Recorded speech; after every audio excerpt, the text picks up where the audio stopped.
इस वीडियो में हम पढ़ेंगे शिफ्ट इन डिमांड कर्व कि डिमांड कर्व में शिफ्ट कैसे आता है। Shift in demand curve occurs due to change in factors other than price. Demand curve में शिफ्ट कब आता है? जब प्राइस के अलावा फैक्टर्स जो है उसमें चेंज आ जाए। फॉर एग्जांपल, या वो इनकम हो, या वो कंज्यूमर टेस्ट की वजह से हो, या फैशन, या कोई वेदर वगैरह। ग्राफिकल रिप्रेजेंटेशन में हम देखें, ये वर्टिकल लाइन पे हमारे पास प्राइस है, हॉरिजॉन्टल हमारे पास क्वांटिटी है। यह हमारे पास इनिशियल डिमांड कर्व है।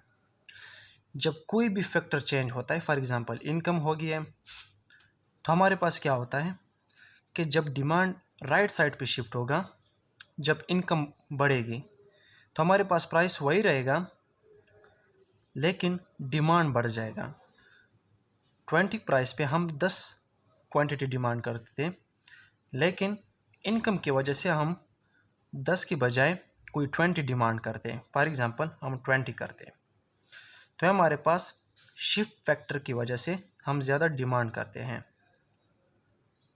तो इस तरह अगर हमारी इनकम कम हो जाए तो हमारे पास डिमांड कर्व लेफ़्ट साइड पे शिफ्ट होगा, और इसी तरह हमारा डिमांड फॉर एग्जांपल 10 से 5 पे आ जाता है।